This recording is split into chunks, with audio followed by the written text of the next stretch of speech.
যে আমরা জানি যে প্রথম ওয়ার্ল্ড ওয়ার যেটা হয়েছে 1914-এর দিকে, এটা সুপরিকল্পিতভাবে হয়েছে। এর উদ্দেশ্য ছিল অটোমান ইসলামিক এম্পায়ারদেরকে ডিস্ট্রয় করে দেয় এবং জেরুজালেমকে আবারও পুনরুদ্ধার করে সেখানে ইহুদি বসতি স্থাপন করা। এই উদ্দেশ্যেই মূলত প্রথম বিশ্বযুদ্ধ হয়েছে।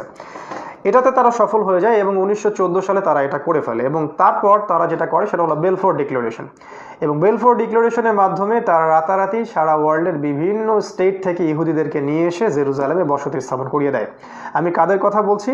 আমি জায়োনিস্টদের কথা বলছি। ইহুদি এবং খ্রিস্টানদের মধ্যে এমন একটা শ্রেণী, not all Jews, not all Christians, specifically ইহুদি এবং খ্রিস্টানদের মধ্যে একটা দল বা আদুহুম আউলিয়া ও বা, যারা একে অপরের বন্ধু। এই জায়োনিস্টরা এই কাজটা করেছিল 1914-এ। বেলফোর ডিক্লারেশনের মাধ্যমে তারা সারা ওয়ার্ল্ড থেকে ইহুদিদেরকে নিয়ে এসে জেরুজালেমে বসতি স্থাপন করিয়ে দেয়। তারপরে আবার 48 সালের দিকে এসে তারা কি করে, সেখানে তাদের রাষ্ট্র ঘোষণা করে ফেলে। তারপরে সেকেন্ড ওয়ার্ল্ড ওয়ারের পর এটা হয়, প্রথমে ব্রিটেনের হাত ধরে, তারপর আমেরিকার হাত ধরে। তারপর যেটা হয়েছে, তারা সারা ওয়ার্ল্ডকে একটা মনিটরি সিস্টেম দিয়েছিল। সেই মনিটরি সিস্টেম অর্থাৎ ইকোনমিক যে ব্যাংকিং সিস্টেম আপনারা যেটা বোঝেন আর কি, এরকমই একটা কিছু ইন্টারন্যাশনাল মনিটরি সিস্টেম। এই সিস্টেমটা তারা মূলত ব্রিটেন থেকে পাউন্ডের আকারে চালু করেছিল এবং তারাই মূলত আমাদের যে সোনার কয়েন, গোল্ড দিনার এবং সিলভার দিরহাম, এটাকে হারাম করে ফেলে। কোরআন যেটাকে হালাল করেছে, কোরআন যেটাকে বলেছে এটাই হচ্ছে ইসলামিক কারেন্সি, তারা সেটাকে হারাম করেছে। আর আমরা সেটা মেনেও নিয়েছি এবং আমাদের স্কলার্স অফ ইসলাম তখন কোনো টু শব্দও করেননি। আজ পর্যন্ত তারা কোনো টু শব্দ করছেন না। ইভেন আজ পর্যন্ত তারা এটা নিয়ে কোনো টু শব্দ করছেন না। আমি আবারও বলছি, লিসেন কেয়ারফুলি, জায়নিস্টরা যে আমাদের দিনার এবং দিরহামকে হারাম করে ফেললো, যেটা কোরআনে হালাল আছে, এটা নিয়ে তৎকালীন সময়েও স্কলারদের মধ্যে খুব একটা তোড়জোড় দেখা যায়নি। ইভেন আজকের দিন পর্যন্ত তারা এগুলো নিয়ে কোনো টু শব্দ করছেন না। This is very sad to say. এবং এই ফলশ্রুতিতে আমাদেরকে যা ভোগ করতে হচ্ছে তা আমরা এখন দেখতেই পাচ্ছি। আমরা অলরেডি ইকোনমিক স্লেভারি বা অর্থনৈতিক দাসত্বের মধ্যে চলে আসছি। তো ভাইয়ের যেটা প্রশ্ন ছিল যে সোনার পাহাড় এবং পেট্রো ডলার কানেকশনটা কি? কানেকশনটা হচ্ছে এই যে যখন তারা সেকেন্ড ওয়ার্ল্ড ওয়ারের পরে একটা banking system, economic monetary system সারা ওয়ার্ল্ডে লঞ্চ করে, যার মূল ওয়েপেন্স ছিল রিবা অর্থাৎ সুদ ভিত্তিক, এবং সেকেন্ড ওয়েপেন ছিল পেপার মানি বা কাগজের টাকা। তারা গোল্ড দিনার এবং সিলভার দিরহামকে হারাম করে দিয়ে একটা ভ্যালুলেস বোগাস একটা কাগজের টুকরাকে আমাদের হাতে ধরিয়ে দেয় এবং আমাদেরকে বুঝিয়ে দেয় এটাই হচ্ছে মুদ্রা, যদিও বা এর ইন্ট্রেন্সিক ভ্যালু এর ভিতরে থাকে না। একটা গোল্ড কয়েনের ভ্যালু এই গোল্ড কয়েনের ভিতরেই থাকে, কিন্তু একটা কাগজের টুকরার ভ্যালু কখনো এর ভিতরে থাকে না। এর ভ্যালুটা অন্য কোনো জায়গা থেকে নিয়ন্ত্রণ করা হয়। এটা বুঝতেই পারছেন কারা এটা নিয়ন্ত্রণ করছে। যারা চায় না যে আমরা কোরআন, সুন্নাহ এবং ইসলাম নিয়ে মাথা তুলে দাঁড়িয়ে থাকি সারা বিশ্বের বুকে, তারাই এটা নিয়ন্ত্রণ করে থাকে। তো এরা তারপরে যেটা করে, আমি আপনার পয়েন্টে আসছি যে সোনার পাহাড় এবং পেট্রো ডলার, এরপরে তারা যেটা করে আরব ইসরায়েল যুদ্ধ বাঁধিয়ে দেয়। এবং আরব ইসরায়েল যুদ্ধ, আমি একসময় মনে করতাম যখন স্টুডেন্ট ছিলাম, আমি মনে করতাম যে আরব ইসরায়েল যুদ্ধটা একটা ফি সাবিলিল্লাহ জিহাদ ছিল। এখন আমার কাছে পুরো কনসেপ্টটা ক্লিয়ার আছে যে এর পিছনে একটা মাস্টারমাইন্ড কাজ করেছিল। এর উদ্দেশ্য শুধু মুসলিমদের সাথে আরবদের, ইসরায়েলের সাথে আরবদের যুদ্ধ লাগিয়ে দেয়, এটাই মূল উদ্দেশ্য ছিল না। এর পিছনে একটা বড় উদ্দেশ্য তাদের ছিল। এখন এই পেট্রো ডলার নিয়ে পড়াশোনা করতে গিয়ে এটা আমার কাছে বোধগম্য হয়েছে আর কি। তো ব্যাপারটা হচ্ছে এই যে তারা দফায় দফায় আরব ইসরায়েলের যুদ্ধ লাগিয়ে দেয় এবং জায়নিস্টরা বেঞ্চের একদিকে অবস্থান করছিল, একদিকে তারা অস্ত্র বিক্রি করছিল, আরেকদিকে সেই অস্ত্র বিক্রির টাকা দিয়ে অন্য জায়গায় ফাসাদ সৃষ্টি করছিল। তারা মূলত এটাই করে যে তারা ওয়েপেন্সগুলো সেল করে। তারা মূলত 2-3টা কান্ট্রির মধ্যে যুদ্ধ লাগিয়ে দেয়। ডান দিকে ওয়েপেন্স সেল করে, বাম দিকে ওয়েপেন্স সেল করে, এদিকে কূটনৈতিক তৎপরতা চালু করে, ওইদিকেও করে। উভয় পক্ষ থেকে তারা ফায়দা নেয় এবং সেই ফায়দার টাকাটা দিয়ে অন্য কোনো কান্ট্রিতে তারা ফাসাদ সৃষ্টি করে। জায়নিস্টদের প্রোপাগান্ডা এটাই। তারা বিভিন্ন সময় এটাই করে আসছে সারা ওয়ার্ল্ডে। ইভেন আরব ইসরায়েল যুদ্ধের সময়ও এবং ইরাক ইরান যুদ্ধের সময় তারা এগুলোই করেছে। আজকের দিন পর্যন্ত তারা সেটাই করে যাচ্ছে। এরপর যেটা হয় সেটা আপনাদের চোখ টনক নড়িয়ে দিবে। এরপর যেটা হয় যে আমাদের যে আরব কান্ট্রিগুলো যখন ইসরায়েলের সাথে পেরে উঠছিল না, দেন তারা যেটা করে, তারা তো শান্তি চুক্তির মধ্যে চলে আসে এবং ইসরায়েলকে স্বীকৃতি দিয়ে দেয়। এটা আপনারা জানেন এই হিস্ট্রিগুলো। এখানে পেট্রো ডলারের একটা হিস্ট্রি চলে আসে, সেটা হলো যে তারা আরব যে কান্ট্রিগুলো আছে এই কান্ট্রিগুলোর মধ্যে যে তেল আছে, যে ব্ল্যাক অয়েল যেটা আছে, এবং এই তেলটাই এখন সারা বিশ্বের সবচেয়ে প্রেশিয়াস জিনিস।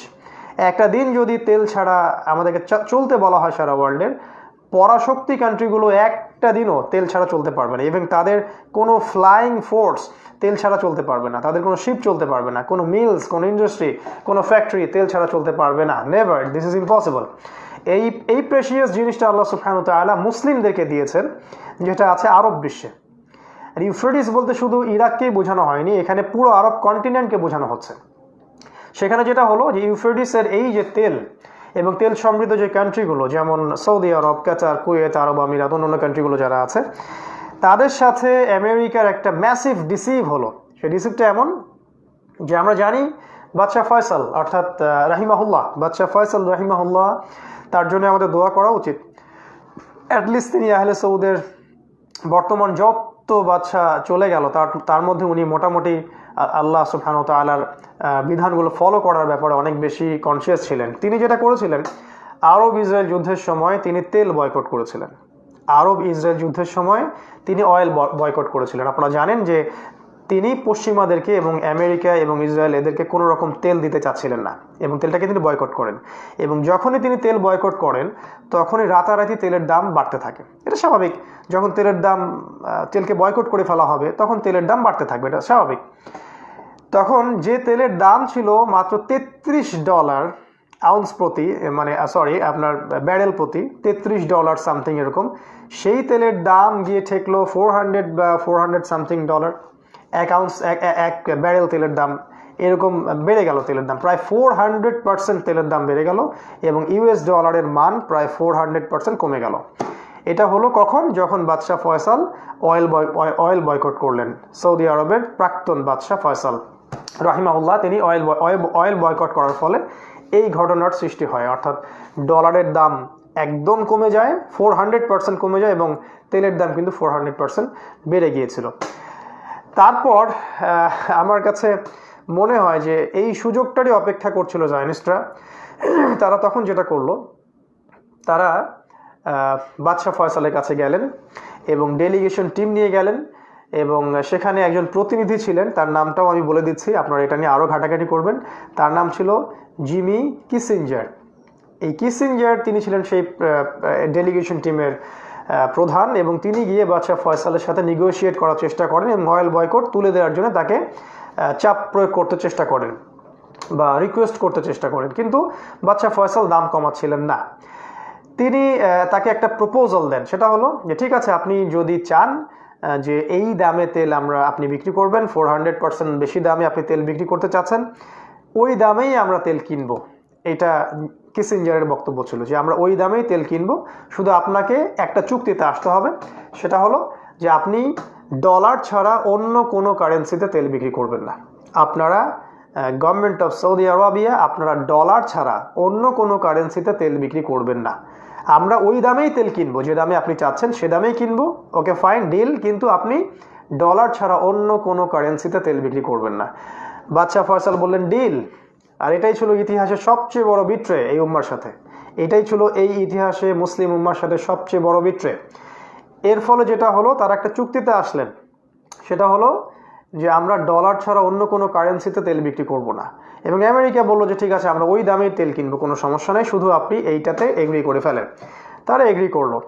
শুধু তাই নয়, সৌদি আরবিয়ার আন্ডারে অন্যান্য কান্ট্রিগুলো, ওপেকের যে অন্যান্য কান্ট্রিগুলো আছে, গলফ কান্ট্রিগুলো, কাতার, কুয়েত, আরব আমিরাত, অন্যান্য কান্ট্রিগুলো, তারাও সেখানে যোগ দিল এবং সৌদি আরবিয়া এখানে লিডিং রোল প্লে করলো এবং অন্যান্য কান্ট্রিগুলো এতে ঐক্যমত পোষণ করে আজ পর্যন্ত, টিল নাও, আজকের দিন পর্যন্ত আপনি ডলার ছাড়া অন্য কোনো কারেন্সিতে তেল কিনতে পারবেন না। আপনি যদি বাংলাদেশ ব্যাংক থেকে কয়েকশো কোটি টাকা হাতে করে নিয়ে গিয়ে আমাদের কিছু সোকল ফুলিশ পিপল আছে যারা মনে করে যে মোহাম্মদ বিন সালমান হচ্ছে আমিরুল মুমিনিন, আমাদের আমিরুল মুমিনের কাছে যান এবং গিয়ে কোটি কোটি বাংলাদেশি টাকা তার হাতে দেন এবং দিয়ে বলেন যে আমাকে কয়েক ব্যারেল তেল দেন, সে কখনোই আপনাকে তেল দিবে না, নেভার। যতক্ষণ না আপনি এই টাকাটাকে ডলারে কনভার্ট করছেন এবং সেই ডলারটা তার হাতে দিচ্ছেন, ততক্ষণ পর্যন্ত আপনাকে তারা তেল দিবে না। আজকের দিন পর্যন্ত তারা জায়োনিস্টদের সাথে এইরকম চুক্তিতে আবদ্ধ আছে। এর ফলশ্রুতিতে কি হলো জানেন? এর ফলশ্রুতিতে জিমি কিসিঞ্জার এবং আমেরিকা এবং জায়োনিস্টরা হাসতে থাকলো। তারা বললো যে মিশন অ্যাকমপ্লিশড। তারা হাত ঝাড়তে থাকলো এবং হাসতে থাকলো যে মিশন কমপ্লিশড, আমাদের যে উদ্দেশ্যে আমরা আরব ইসরায়েল যুদ্ধ বাঁধিয়েছিলাম সেটা কমপ্লিট হয়ে গেল।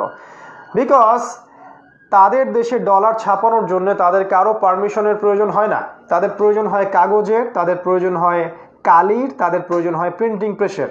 এই তিনটা যদি একটা দেশের মধ্যে থাকে, তারা অসংখ্য ডলার ইচ্ছা মতো তারা তাদের দেশে ছাপাতে পারে। এটা ডলারের পাহাড় তারা করতে পারে।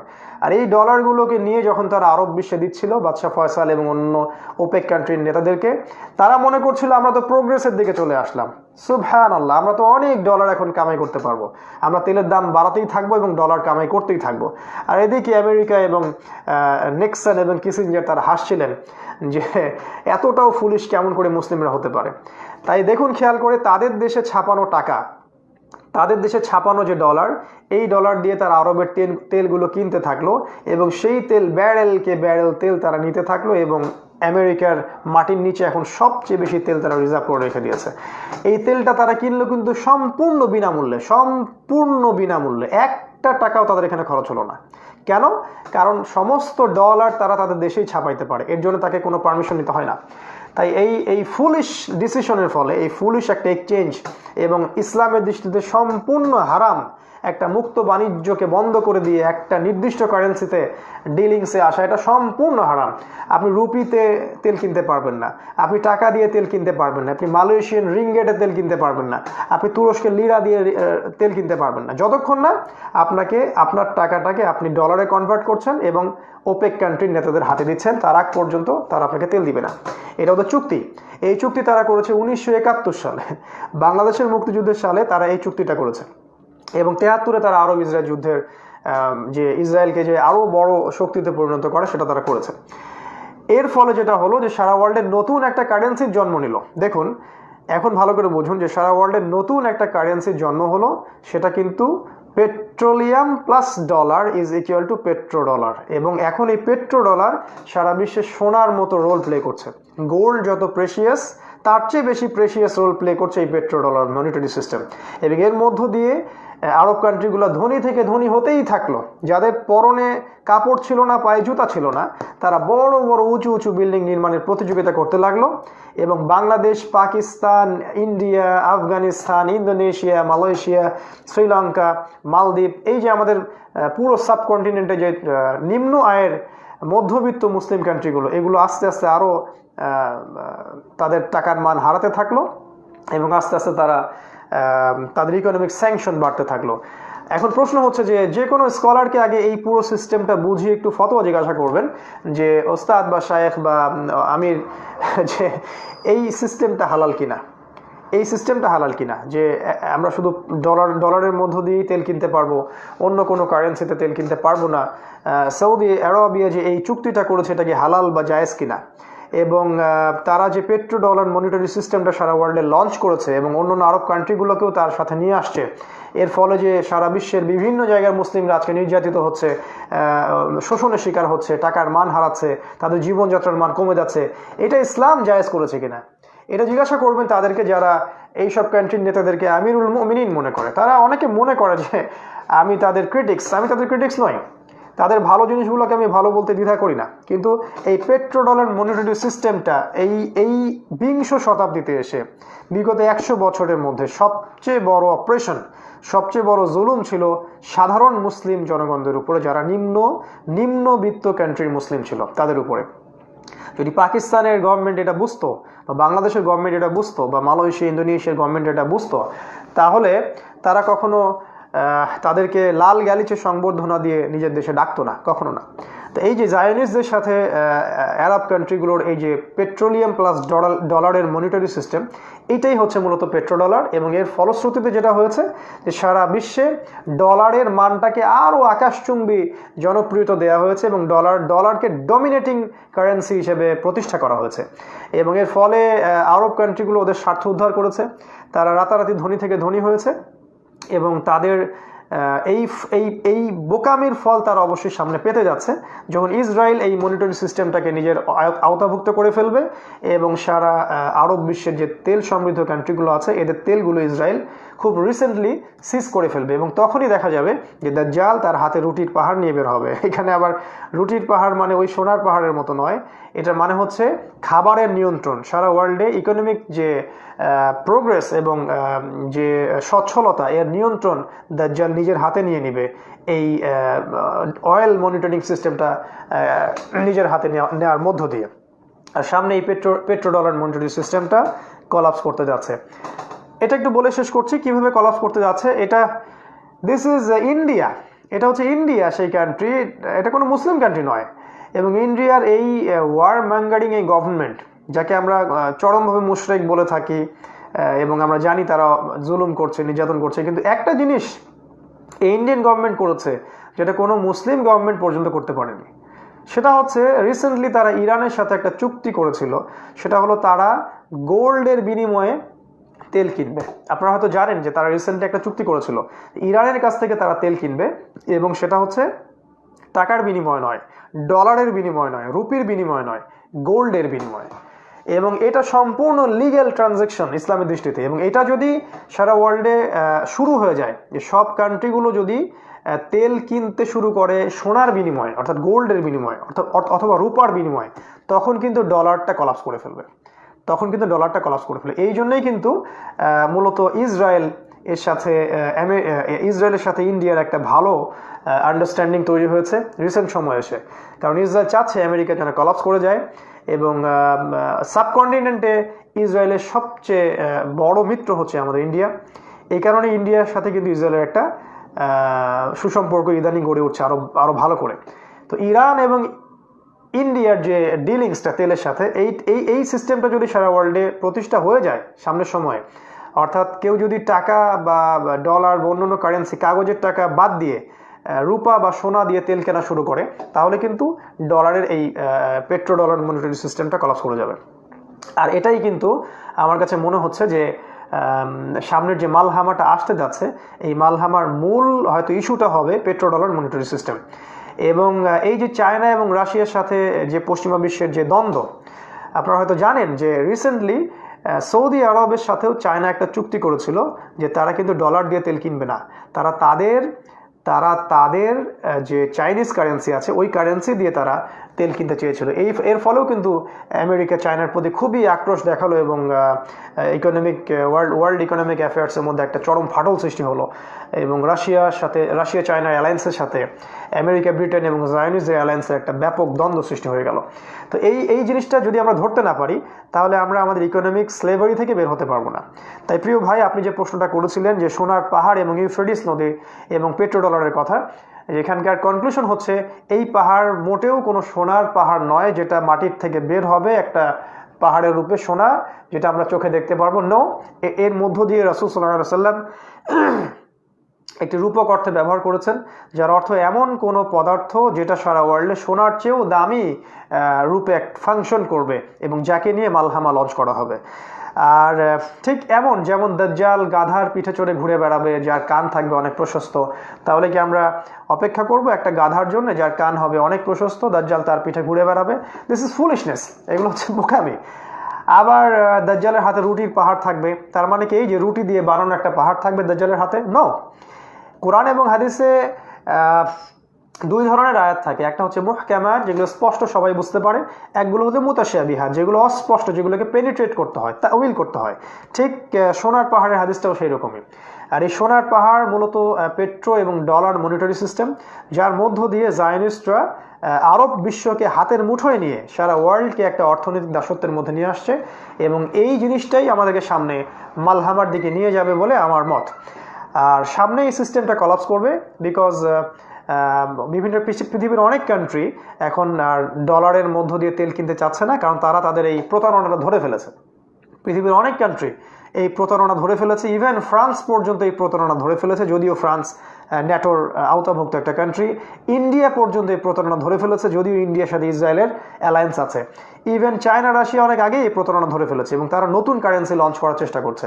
তাই এই পেট্রো ডলার মনিটারি সিস্টেমটা মূলত জায়নিজের একটা বড় অস্ত্র, যার মধ্য দিয়ে তারা আরব বিশ্বকে হাতের মুঠোয় নিয়ে তাদের তেলগুলোকে ফ্রি অফ কস্ট কিনে ফেলছে। এবং আরব বিশ্বের এই ফুলিশনেসের কারণে আমাদের আমিরুল মুমিনিনদের এই যে প্রতারণা বা উম্মার সাথে যে ম্যাসিভ বিট্রে এবং উম্মার সাথে যে বড় প্রতারণা ম্যাসিভ বিট্রে, এর ফলশ্রুতিতে তারা সামনে তাদের ফল ভোগ করবে এবং ইসরায়েল তাদেরকে রিপ্লেস করে আরবের মধ্যে ফুল একনায়কতন্ত্র নিয়ন্ত্রণ নিয়ে নিবে। এটা সময়ের ব্যাপার মাত্র। আল্লাহ পাক আমাদেরকে এই বিষয়গুলো বোঝার তৌফিক দান করুন এবং এই ডলার কেন্দ্রিক পেট্রো ডলার মনিটারি সিস্টেম থেকে আল্লাহ পাক আমাদেরকে বের হয়ে আসার তৌফিক আল্লাহ পাক দান করুন। আল্লাহুম্মা আমিন। দুটা প্রশ্ন উত্তর দিলাম ভাইয়া, সোনার পাহাড় এবং পেট্রো ডলার। আরেকটা বলেছিলাম 40 জন নারীর প্রসঙ্গ। আর কিছু প্রশ্ন আছে, অনেকগুলো প্রশ্ন আছে, আমি কয়েকটা বলে শেষ করছি। ইনশাল্লাহ আগামীকাল আবার কিছু প্রশ্ন উত্তর দিব ইনশাল্লাহ। সেটা হলো যে এক ভাই প্রশ্ন করেছিলেন যে সাবকন্টিনেন্টে মালহামার কি ইফেক্ট হবে, আমাদের সাবকন্টিনেন্টে অর্থাৎ বাংলাদেশ, ভারত, পাকিস্তান, এই যে জায়গাগুলো আছে এখানে মালহামার কি ইম্প্যাক্ট করতে পারে। দেখুন ভাইয়া, সব কথা তো আমরা আসলে জানি না, আল্লাহ সুবহানাহু ওয়া তাআলাই ভালো জানেন যে এখানে কি ইম্প্যাক্ট পড়বে। তবে ইসলামিক প্রেডিকশন যেটা বলে সেখান থেকে আমি কিছু বলতে পারি। সেটা হলো রাসূল সাল্লাল্লাহু আলাইহি ওয়াসাল্লাম যেহেতু বলেছেন যখন মদিনার গুরুত্ব কমে যাবে, জেরুজালেম সেন্টার স্টেজে চলে আসবে, তখনই শুরু হবে মালহামা। এবং তিনি বলেছেন এই যুদ্ধে 99% মানুষ মারা যাবে। তিনি এটাও বলেছেন 80টা ফ্ল্যাগ একত্রিত হয়ে যাবে এবং তারা প্রত্যেকেই 12,000 সৈন্য সাথে নিয়ে আসবে। তো সাবকন্টিনেন্টেও যে এর প্রভাব পড়বে না এটা তো মোটেই বলা যায় না, বিকজ সাবকন্টিনেন্টে এমন কিছু কান্ট্রি আছে যারা মালহামায় খুবই গুরুত্বপূর্ণ ভূমিকা পালন করে, খুবই গুরুত্বপূর্ণ। বিকজ মালহামার পরে আল্লাহ রসুল যেটা বলেছেন যে মালহামায় 80টা দেশ একত্রিত হয়ে যাবে এবং প্রত্যেকটা দেশ 12,000 করে সৈন্য নিয়ে আসবে। মালহামার শেষের দিকে ইমামুল মাহদি ইমার্জ করবেন এবং তিনি মুসলিমদের হাল ধরবেন এবং এই যুদ্ধে প্রায় পৃথিবীর 3 ভাগের 1 ভাগ মানুষ ধ্বংস হয়ে যাবে। এটা নিউক্লিয়ার যুদ্ধ হতে যাচ্ছে। এবং হাদিস থেকে আরও পাওয়া যাচ্ছে যে এই যুদ্ধগুলোতে শেষের দিকে গিয়ে মুসলিমরা কনস্ট্যান্টিনোপল বিজয় করবে এবং তারপর দাজ্জাল ইহুদি যুবকের রূপে আত্মপ্রকাশ করবে এবং ঈসা আলাইহিস সালাম তখন অবতরণ করবেন এবং জেরুজালেম আমরা আবার পুনরুদ্ধার করব। এটা কিন্তু ইসলামিক এসকাটোলজি বলছে। তো এর সাথে সাবকন্টিনেন্টের একটা ঘনিষ্ঠ সম্পর্ক আছে, বিকজ সাবকন্টিনেন্ট থেকেই একটা দল বের হবে যারা কিন্তু ইমামুল মাহদির সাথে কিন্তু যোগ দিবেন। আপনারা এটা জানেন হাদিসটা যে খোরাসান থেকে একটা কালো পতাকাধারী দল তারা বের হবেন। অবশ্যই সেই কালো পতাকাদের দল মানে কিন্তু আইএস নয়, এটা কখনো মনে করবেন না, because ISIS is a force created by দাজ্জাল। এটা সৌদি এবং গলফ কান্ট্রিগুলোর টাকা, আমেরিকান ডলার, ট্রেনিং অস্ত্র নিয়েই মুসলিমদের স্পেশালি শিয়া সুন্নি সিভিল ওয়ারের জন্য এটাকে সৃষ্টি করা হয়েছিল। এর উদ্দেশ্য ছিল মূলত ইসরায়েলের তেলগুলোকে ইসরায়েল যেন কক্ষীভূত করতে পারে এবং তারা এখানে প্রায় 90% সফল। তো যাই হোক, সেটা আইএস নয়, সেটা এমন কোনো দল যেটা খোরাসান থেকে বের হবে। খোরাসান মানে মূলত আফগানিস্তান এবং পাকিস্তানের কিছু অংশ। এখান থেকে একটা মুসলিমদের মুজাহিদ বাহিনী তারা কিন্তু ইমার্জ করবেন, ইমামুল মাহদির সাথে যোগ দিবেন এবং তারা মিলে কনস্ট্যান্টিনোপল বা তুরস্কের ইস্তাম্বুল তারা আবারও বিজয় করবেন। কিছু মানুষ মনে করেন যে ইস্তাম্বুলের যে কনস্ট্যান্টিনোপল বিজয় মোহাম্মদ বিন ফাতেহের সময় হয়ে গেছে।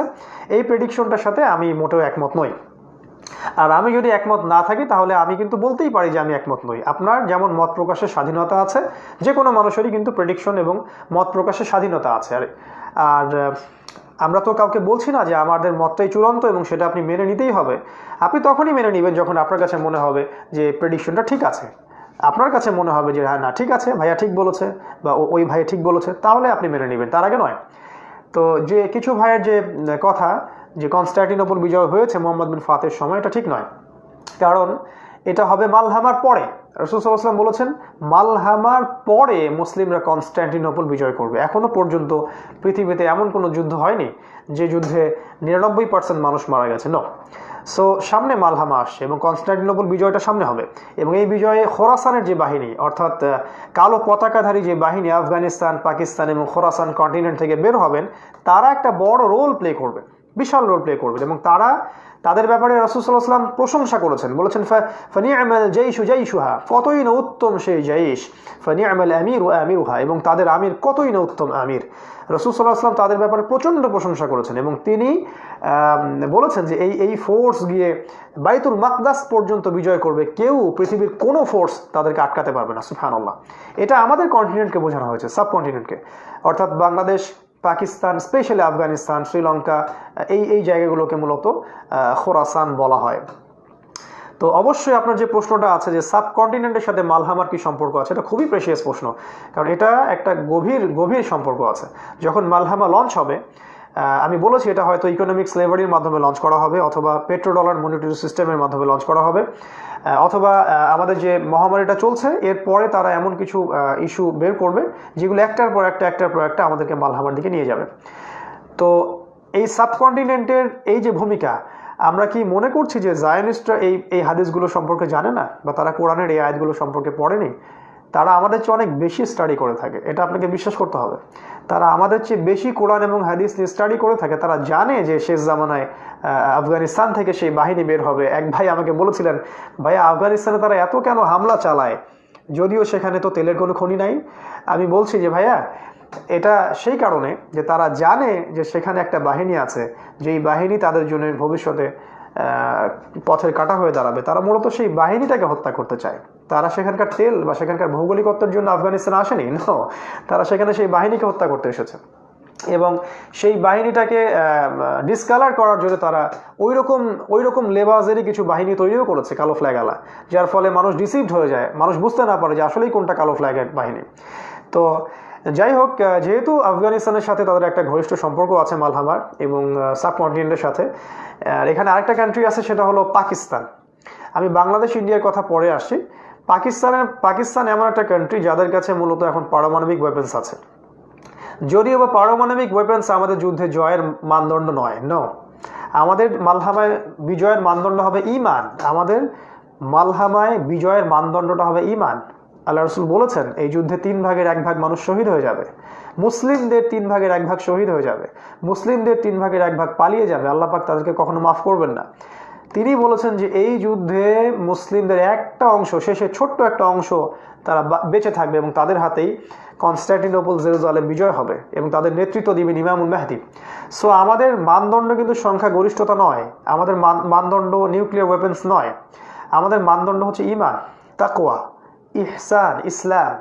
অবশ্যই ওয়েপন্স, অস্ত্র, বোমা, নিউক্লিয়ার ওয়েপন্স বা মিসাইলস, এগুলো আমাদের প্রয়োজন আছে, একজন অ্যাজ এ মুসলিম কান্ট্রি এটাকে করতে হবে, কিন্তু এগুলো সব কিছুই আমাদের মূল মানদণ্ড নয়। মূল মানদণ্ড হচ্ছে ঈমান এবং তাকওয়া, ইসলাম এবং আল্লাহ ভীতি। তো এই পাকিস্তানের কাছে যেহেতু পারমাণবিক ওয়েপন্স আছে, তো ইসরায়েল কখনোই চাইবে না যে যতক্ষণ পর্যন্ত পাকিস্তানের কাছে পারমাণবিক অস্ত্র আছে এবং ইরানের কাছে পারমাণবিক অস্ত্র আছে, ততক্ষণ পর্যন্ত ইসরায়েল মালহামা লঞ্চ করতে চাইবে না, কখনোই নয়। তারা এত ফুলিশ নয়। তারা এমন কিছু করতে চাইবে যার ফলশ্রুতিতে ইরানের পারমাণবিক অস্ত্রগুলোকে ধ্বংস করা যায় এবং একই সাথে পাকিস্তানের পারমাণবিক ওয়েপন্সগুলোকে ধ্বংস করা যায়। এখন আপনাকে যদি প্রশ্ন করি যে ইরানের পারমাণবিক ওয়েপন্স ধ্বংস করার জন্য তারা কি করছে, বিগত ওয়ার্ল্ড অ্যাফেয়ার্সগুলোকে দেখুন, তাহলেই বুঝতে পারবেন তারা ইরানের উপর কত আক্রমণ করেছে এবং সেটা আমেরিকার কাঁধ দিয়ে করেছে। তারা এটাই করে, তারা মঞ্চে আসে না, পিছন থেকে কাজ করে। আর পাকিস্তানের সাথে যদি তাদেরকে এই ওয়েপন্সগুলোকে ধ্বংস করতে হয়, তাহলে কি করতে হবে? এটার জন্য আপনাকে পিএইচডি করতে হবে না, আপনি খুব সহজেই বলে দিবেন যে তাদেরকে ইন্ডিয়ার থ্রু দিয়ে আসতে হবে। ইয়েস, এক্স্যাক্টলি, ইন্ডিয়ার থ্রু দিয়ে তাদেরকে আসতে হবে এবং ইন্ডিয়াকে তাদেরকে আগে হাত করতে হবে। এর ফলশ্রুতিতেই কিন্তু দেখা যাচ্ছে যে নেতানিয়াহুর সাথে মোদী প্রশাসনের একটা গভীর সম্পর্ক তৈরি হয়েছে। তারা মূলত চাচ্ছে ইন্ডিয়ার হাত দিয়ে পাকিস্তানের ওই পারমাণবিক ওয়েপন্স এবং প্ল্যানগুলোকে ডিস্ট্রয় করা। এর ফলশ্রুতিতে যেটা হবে, পাকিস্তান এবং ইরানের মধ্যে সিভিল ওয়ার লাগিয়ে দেওয়া হবে। অভ্যন্তরীণ যুদ্ধ এবং অভ্যন্তরীণ দ্বন্দ্ব, পলিটিক্যালি হোক, সেটা শিয়া সুন্নির দ্বন্দ্বই হোক না কেন বা বহিঃশক্তির কোনো আক্রমণের মধ্যেই হোক না কেন, এই দুটো কান্ট্রিকে তারা ডিস্ট্রয় করার চেষ্টা করবে এবং আমার মনে হয় তারা সফল হয়েও যেতে পারে। এবং এই অবস্থা যখন সৃষ্টি হবে যে ইরান পারমাণবিকভাবে দুর্বল হয়ে গেছে এবং পাকিস্তান নিউক্লিয়ার ওয়েপন্স প্ল্যানগুলোকে হারিয়ে ফেলেছে, তখন হয়তো ইসরায়েল বড় মালহামা লঞ্চ করার জন্য প্রস্তুতি নেবে এবং সেটাকে লঞ্চ করবে। আর বাংলাদেশ এবং আফগানিস্তানের যে ব্যাপারটা আছে, সেটা হলো আফগানিস্তান তাদের কাছে এ ধরনের কোনো ওয়েপন্স না থাকলেও রাসূলুল্লাহ সাল্লাল্লাহু আলাইহি সাল্লামের প্রেডিকশন যেহেতু আছে হাদিসের, সেখান থেকেই সেই বাহিনী বের হবে। তারা যতই সেখানে আক্রমণ করুক না কেন, যতই সেখানে বোমা মারুক না কেন, তারা সেখানে সাস্টেইন করতে পারবে না। সেখানে রাসূলের দোয়া আছে, সেখানে আল্লাহর বারাকা আছে, এবং সেখান থেকেই সেই দল ইনশাআল্লাহ তাআলা অদূর ভবিষ্যতে ইমার্জ করে জেরুজালেমের পথে যাত্রা করবে, এবং সেটা হবে। আমরা তাদেরকে চিনতে পারবো ইমানের থ্রু দিয়ে, ইমানের মাধ্যমে চিনতে পারবো, ইসলামের মাধ্যমে চিনতে পারবো। আমরা তাদেরকে তাদের দৃঢ়তার মাধ্যমে চিনতে পারবো, এবং তারা কখনোই তাদের শত্রুর সামনে, সালেমের সামনে তারা কখনো মাথা নত করে দিবে না। এই সব সাইন দেখে আমরা চিনতে পারবো যে তারাই হচ্ছে খোরাসানের সেই দল যাদের সম্পর্কে রাসূল সাল্লাল্লাহু আলাইহি ওয়াসাল্লাম প্রেডিকশন দিয়েছিলেন। বাংলাদেশের ব্যাপারটা হচ্ছে আমরা চারদিক থেকে ট্র্যাপড আছি। আমরা আমাদের ডান দিকে, বাম দিকে, চতুর্দিক থেকেই কুফার রাষ্ট্র দিয়ে আমরা ঘেরা আছি। সো আমাদের বেঁচে থাকা এবং আমাদের জিহাদ এবং আমাদের ইসলামিক উত্থান সবকিছু এই ভৌগোলিক জায়গাতেই হতে হবে। এর বাইরে যাওয়ার সুযোগটা আমাদের নাই। যাদের সামর্থ্য হবে তাদের উচিত হবে তারা যেন ওই খোরাসানে হিজরত করেন, এবং কারণ জায়গাটার মধ্য থেকে ফোর্স বের হবে, সামর্থ্য থাকলে সেটা করতেও পারেন, এটা একটা ভালো অপশন। আর একটা পর্যায়ে গিয়ে বাংলাদেশ এখানে ইনভলভ হয়ে যাবে, কোনো না কোনোভাবে বাংলাদেশকে এখানে ইনভলভ করা হবে। হতে পারে, আমার প্রেডিকশন হচ্ছে সেটা মিয়ানমার ইস্যু দিয়ে হতে পারে, এটা চান্স আছে। কারণ বাংলাদেশ যে অবস্থায় আছে, তারা কখনোই ইন্ডিয়ার সাথে সরাসরি কোনো দ্বন্দ্বে যেতে চাইবে না, কখনোই না। আর আরেকটা ইস্যু হতে পারে, বাংলাদেশকে পাকিস্তানের বিপক্ষে ইনফ্লুয়েন্স করানো হতে পারে।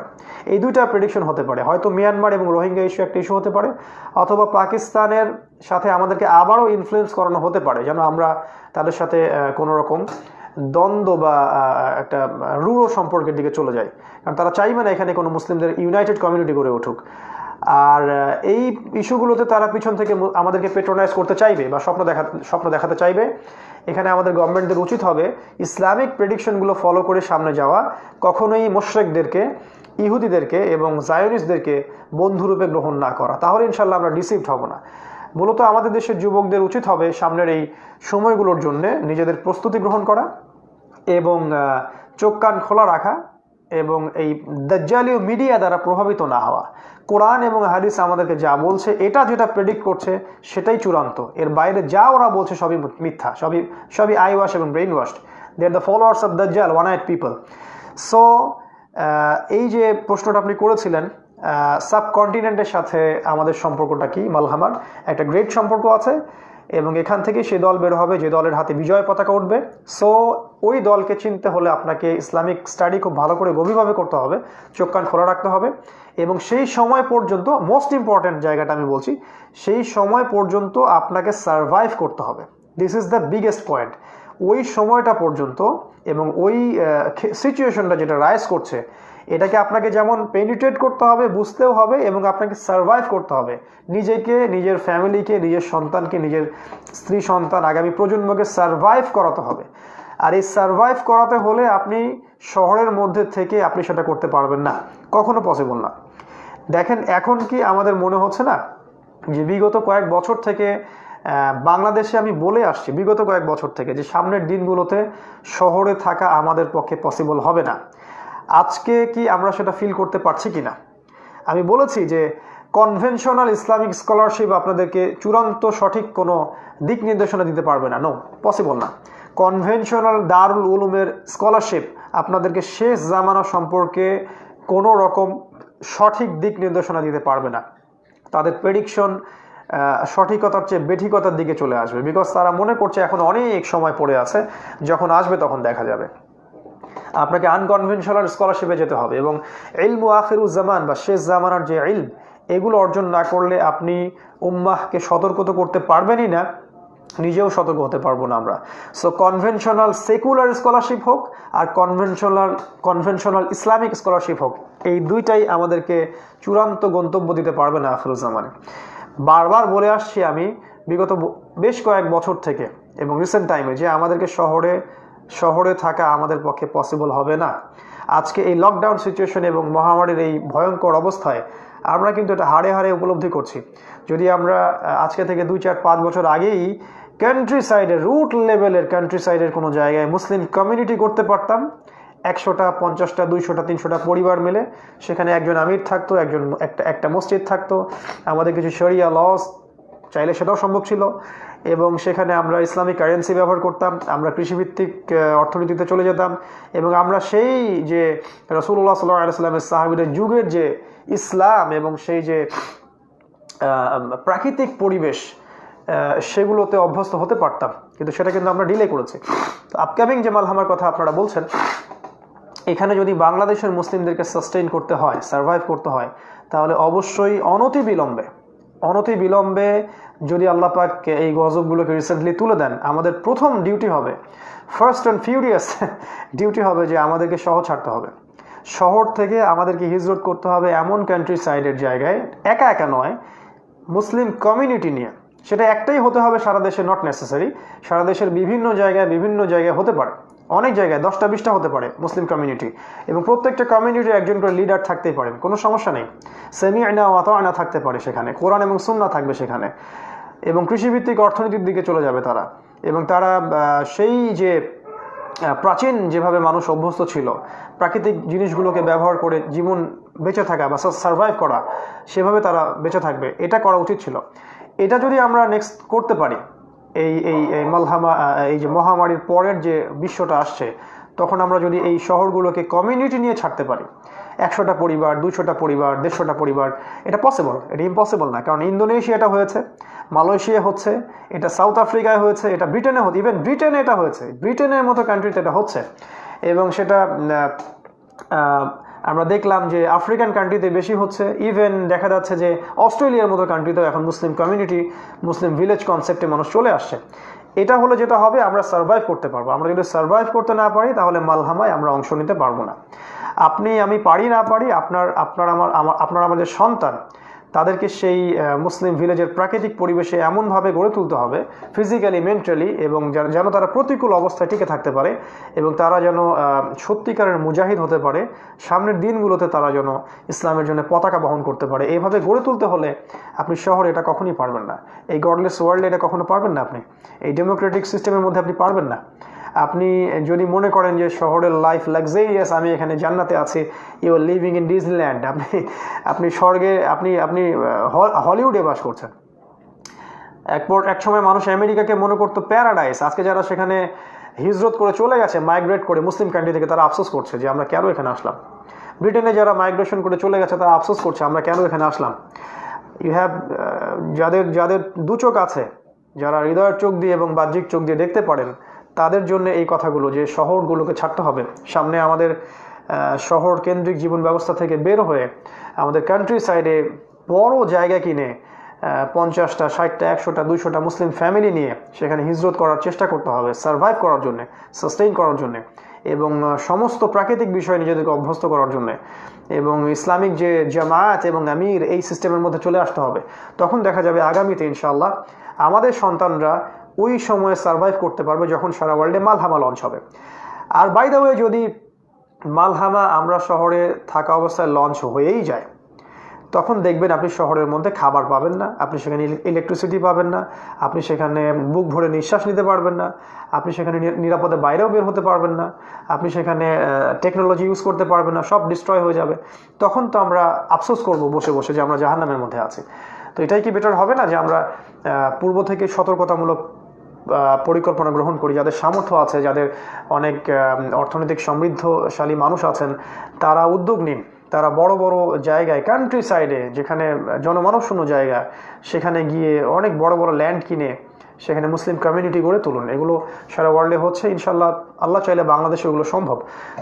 আমরা কারো গদিতে হাত দিতে চাচ্ছি না, আমরা কোনো পলিটিক্যাল দল ক্রিয়েট করতে চাচ্ছি না, আমরা কোনো জঙ্গি ট্রেনিং খানা সেখানে তৈরি করতে চাচ্ছি না।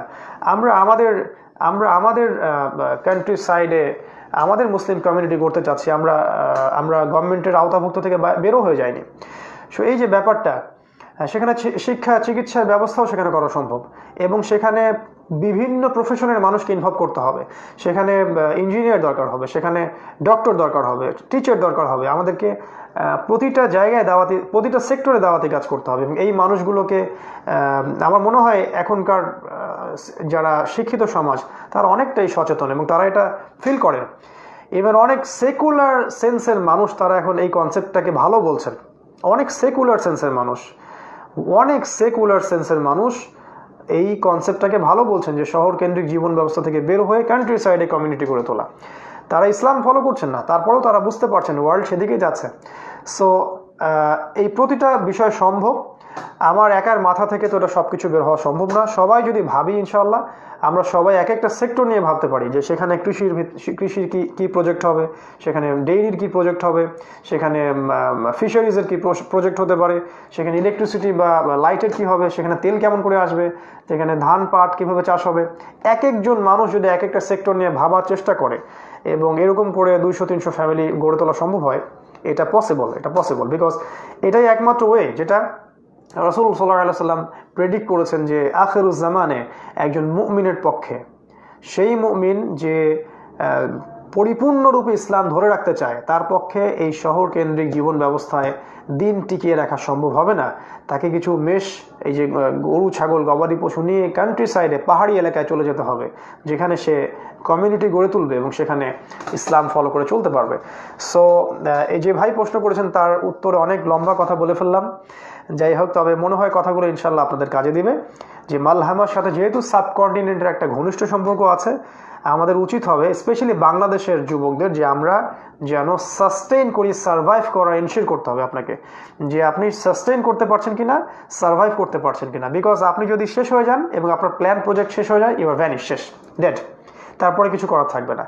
আর যদি আমরা এই গডলেস সিভিলাইজেশনের মধ্যে থেকে অভ্যস্ত হয়ে থাকি, তাহলে সামনের এই বিপদগুলোতে আমরা ট্র্যাপে পড়ে যাবো, আমরা এখান থেকে বের হতে পারবো না। ঠিক যেমন আমরা এখন লকডাউন হয়ে আছে, আমরা চাইলেও এখান থেকে আর বের হতে পারছি না। ঠিক আছে, ঠিক মালহামায় তাহলে কি অবস্থা হতে পারে তাহলে চিন্তা করুন, যখন সারা ওয়ার্ল্ডের মধ্যে যুদ্ধ লেগে যাবে, তখন আমরা চাইলেও স্কিপ করতে পারবো না। তাই যা করার দ্রুত করতে হবে। হয়তো লকডাউন উঠে যাবে ইনশাআল্লাহ, এই মহামারী ইনশাআল্লাহ আল্লাহ পাক তুলে নেবেন, সামনে আরও বড় আসছে আর কি, এটা আমাদের প্রেডিকশন।